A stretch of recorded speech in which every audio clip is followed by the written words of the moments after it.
ये कहानी ममता की है। बचपन से ही घर में ये एहसास दिलाकर पाला गया कि औरतों को बोलने का हक नहीं है। अरे ममता, जरा जल्दी जल्दी हाथ चलाओ। रोज ऑफिस में देर पहुंचता हूँ तुम्हारे कारण। लेकिन आपका सारा खाना पैक और तैयार भी है। अरे जबान जितनी चलाती हो उतना अगर हाथ चलाती ना तो शायद घर को अच्छे से मैनेज कर पाती। क्या मतलब है? क्या नहीं मिला आपको? मोजे मोजे कौन देगा? ममता भागकर पति को मोजे देती है। वो हर किसी का ख्याल रखती, लेकिन उसके घर में रोज का रोना लगा रहता। अरे माँ, आज स्कूल में टीचर ने मुझे फीस के लिए डांटा।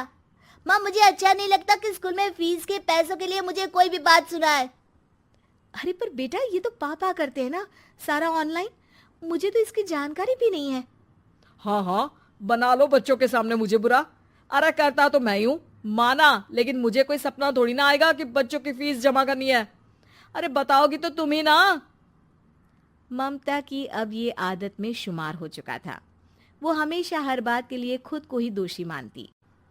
एक दिन वो पड़ोस की दोस्त से कहती है, समझ नहीं आता यार, मैं इतनी डम कैसे हो सकती हूँ। बात तो सही भी है ना। अब पति बेचारा नौकरी करे, पैसे कमाए, या फिर ये देखे कि बच्चों की फीस का वक्त है। क्या करूँ यार। पता नहीं, मेरे पति तो सारा काम खुद ही करते हैं।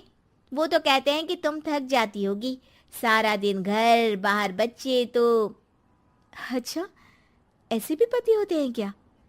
अरे क्या बात कर रही है? भाई साहब कभी तुझे किसी बात के लिए सुनाते नहीं? किसने कहा नहीं सुनाते? अरे ये पति चीज ही ऐसी होती है कि बिना पत्नी को सुनाए उन्हें चैन की नींद कहाँ आती है। तो तू भी परेशान रहती होगी कि कैसे, क्या, कब भूल गई। अरे वो तो मुझे बस इस बात के लिए ताना देते हैं कि मैं वक्त पर खाना क्यों नहीं खाती, या पार्लर जाकर अपनी साज सज्जा क्यों नहीं करवाती। पड़ोसन बोल ही रही होती है कि ममता के बेटे की आवाज आती है। अरे माँ, क्या हो गया? लग नहीं रहा कि आज आप मुझे पानी भी देगी। अरे कब से खाने के लिए वेट कर रहा हूँ। अरे यार, मैं चलती हूँ। बेटा खाने के लिए वेट कर रहा है, मैंने उसे खाना भी नहीं दिया।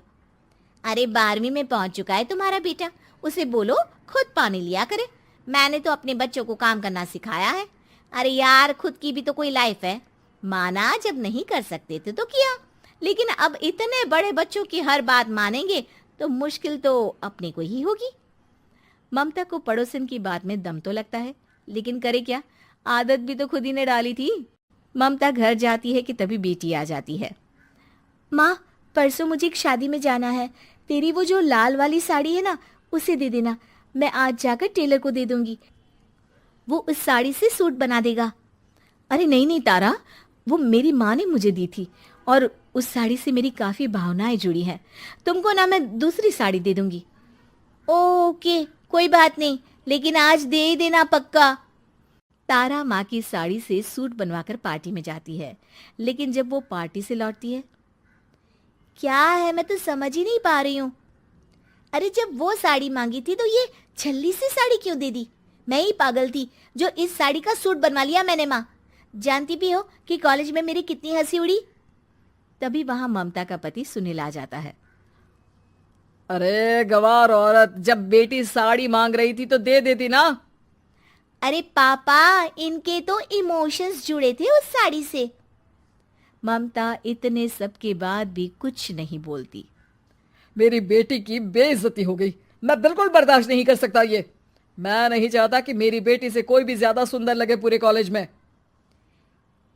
जी, वो पढ़ने में तारा बिल्कुल अच्छी नहीं है, उसकी पढ़ाई पर आप ध्यान दीजिए ना। अच्छा, अब तुम मुझे बताओगी कि मुझे किस पर ध्यान देना और किस पर नहीं। रमेश जैसा ही ये वाक्य पूरा करता है, ममता की बेटी और पति उस पर जोर जोर से हंसते हैं। अरे ठीक है ना, पता ही नहीं चला कि कैसे वक्त इतना बीत गया। अरे कैसे पता चलेगा माँ, हम लोगों के पीछे जो तू बैताल की तरह चिपकी रहती थी, तुझे कैसे वक्त का पता चलता। ममता को पहले सास ससुर, फिर पति और बच्चों की तरफ से इस तरीके की बातें सुनकर उसका मन बहुत दुखी रहता था। एक दिन, सुनो ना, बहुत दिनों से कमर के नीचे बहुत दर्द रहता है। कल मैंने देखा तो एक फोड़ा था। अरे ममता, एक बार अपने पति से बात करो, वो तुम्हारा फोड़ा डॉक्टर को दिखा देंगे। अरे नहीं नहीं, वो तो गुस्सा हो जाएंगे। अरे क्यों गुस्सा हो जाएंगे? तुमको दर्द है?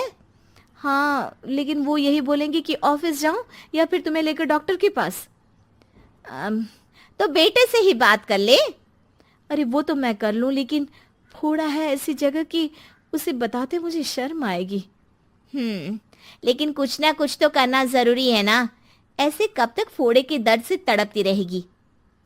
अब तो सोच रही हूँ कि इनसे बात कर ही लूं, वरना दर्द के मारे कहीं मर ना जाऊं।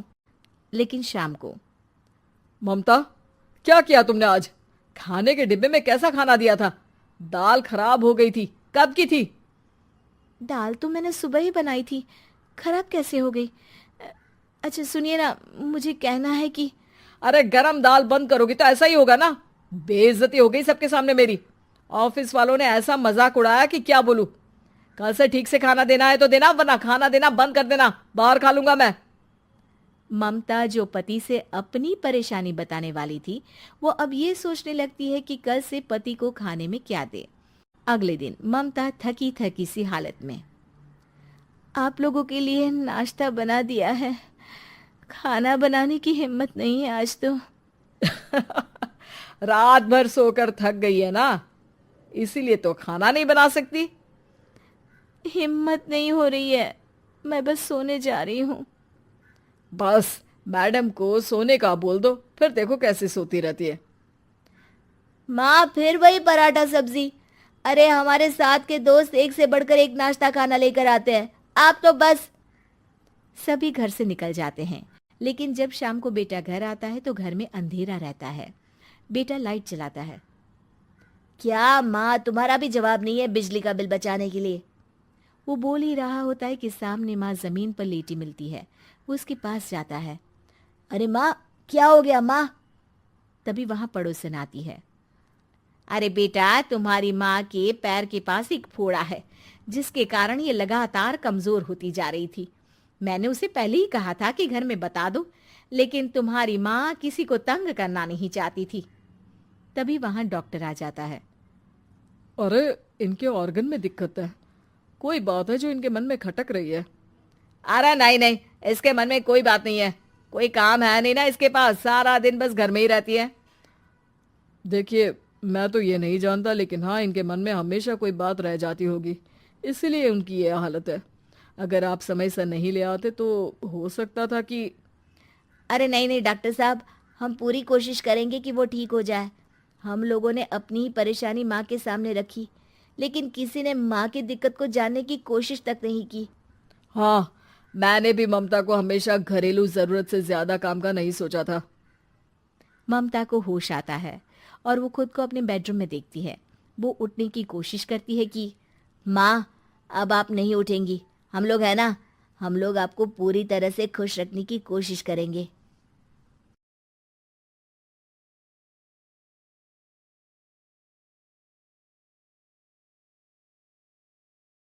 माँ, ये राधिका है, तुम्हारी बहू। राधिका गांव में हॉस्पिटल में नर्स का काम करती है। बस हम दोनों में दोस्ती हो गई और हमने शादी कर ली। राधिका, माँ के पैर छू। अरे चल हट, नालायक। अरे मैंने क्या क्या सपने देखे थे कि तेरी शादी किसी अमीर घर में करूंगी और दहेज में लाखों रुपए लूंगी, और तू गांव की इस मामूली लड़की को मेरी बहू बनाकर ले आया। लेकिन बेटे की जिद के आगे सुनीता देवी मजबूर हो जाती है। राधिका सुनीता देवी को फूटी आंख भी नहीं भाती थी। तुम चिंता मत करो भाग्यवान, हम दोनों मिलकर अपनी बहू को इतना सताएंगे कि वो हमसे तंग आकर ये घर छोड़कर चली जाएगी। फिर हम अपने बेटे की शादी किसी बड़े सेठ की बेटी से कर देंगे, ठीक है? अगले दिन सुनीता देवी अपने बेटे का कमरा साफ कर रही होती है। तभी बहू के सामान में उसे एक बड़ी बड़ी मूंछों वाले आदमी की तस्वीर दिखाई देती है और उसके कंधे पर एक बड़ी सी बंदूक टंगी होती है। तस्वीर के नीचे लिखा होता है, डाकू मंगल सिंह। ये किसकी तस्वीर है बहू? ये मेरे पिताजी की तस्वीर है। बस फिर क्या था। ये सुनते ही सुनीता देवी के हाथ पैर कांपने लगते हैं। वो भागती हुई सीधा अपने पति के कमरे में जाती है। अरे गजब हो गया जी, गजब। अरे क्या हो गया भाग्यवान, हमारी बहू एक मशहूर डाकू मंगल सिंह की बेटी है। हे भगवान, अब क्या होगा। क्या कहा? डाकू मंगल सिंह? अरे मर गए रे। सुना है वो तो बड़ा ही खतरनाक डाकू है, मारता ज्यादा है गिनता कम है। लोग तो लोग, पुलिस वाले भी उसके नाम से कांपते हैं। अरे सुना है वो तो हर हफ्ते 2-4 लोगों का ऊपर का टिकट कटवा ही देता है। हे भगवान, अब हम क्या करेंगे। ये हमारे नालायक बेटे ने कैसी मुसीबत हमारे गले बांध दी। हाँ वो तो है, अगर हमने बहू को जरा भी तकलीफ दी तो उसका बाप मंगल सिंह हमें गोली से उड़ा देगा। अब जो मैं कहता हूँ उसे ध्यान से सुनो।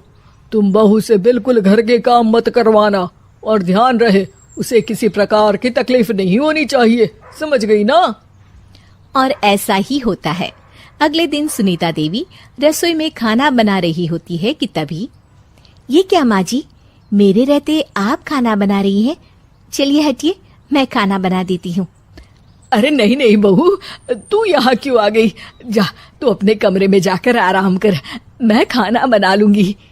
सुनीता देवी जिद करके राधिका को भेज देती है। फिर एक दिन, अरे फर्श पर कितनी धूल जमी है, माँ जी देखेंगी तो नाराज हो जाएंगी, मैं अभी यहाँ पोछा लगा देती हूँ। राधिका जैसे ही पोछा लगाने लगती है कि तभी उसके ससुर की नजर उस पर पड़ती है।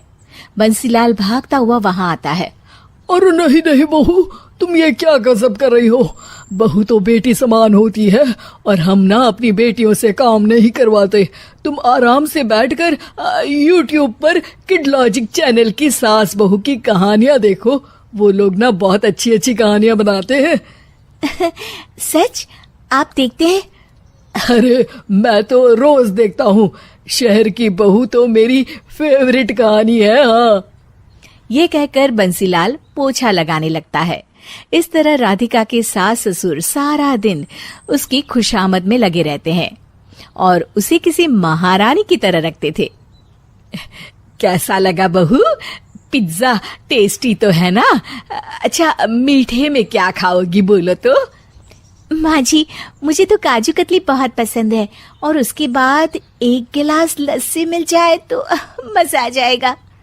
ये सुनते ही सुनीता देवी अपने पति को कोहनी मारते हुए कहती है, अरे सुना नहीं बहू क्या मांग रही है? जल्दी से भागकर बाजार जाइए और सब खरीद कर ले आइए।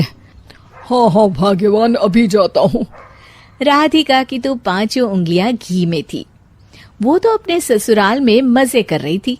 दूसरी तरफ राधिका की सास उसके लिए कभी नई साड़ी खरीद लाती तो कभी उसके लिए नए गहने बनवा देती। फिर एक दिन डाकू मंगल सिंह अपनी बेटी राधिका से मिलने अपने आदमियों के साथ आता है। उन सबको देखते ही राधिका के सास ससुर डर के मारे कांपने लगते हैं। मर गया रे, डाकू मंगल सिंह तो सच में कितना डरावना दिखता है, ऊपर से इतनी बड़ी बंदूक लेकर घूमता है। कैसे हैं समधी जी? क्या हुआ? आप इतना घबरा क्यों रहे हैं? और आपको इतना पसीना क्यों आ रहा है? आपकी तबीयत तो ठीक है ना? जी अभी तक तो ठीक है, पर लगता है बहुत जल्द खराब होने वाली है। क्या कहा आपने? जी कुछ नहीं, बताइए बताइए कैसे आना हुआ? दरअसल आज आपके शहर में हमारी नाटंकी मंडली का प्रोग्राम है, तो इसी बहाने सोचा बेटी का ससुराल भी देखता चलूं। ये सुनते ही राधिका के सास ससुर हैरान हो जाते हैं। क्या कहा? आप नौटंकी में काम करते हैं? हाँ माँ जी, पिताजी डाकू की एक्टिंग बहुत अच्छी करते हैं, उन्हें तो कई अवार्ड भी मिल चुके हैं। और ये बंदूक, ये तो असली लगती है। तभी राधिका के पिताजी अपनी नकली मूंछ निकालते हुए कहते हैं, इस मूंछ की तरह यह बंदूक भी नकली है। ये तो छर्रे वाली बंदूक है, इससे तो मैंने आज तक चिड़िया भी नहीं मारी। और खोदा पहाड़ और निकला चूहा, इसका बाप तो मामूली नौटंकी वाला निकला और हम इससे डर कर बहू की नौकरों की तरह सेवा कर रहे थे। आपने सही कहा जी, इसके पीछे मेरे कितने पैसे खर्च हो गए और काम कर करके मेरी तो कमर टूट गई सो अलग। अरे बहू, तूने अपने पिताजी के बारे में हमें पहले क्यों नहीं बताया? राधिका मुस्कुराते हुए कहती है, आपने तो कभी पूछा ही नहीं ना माँ जी।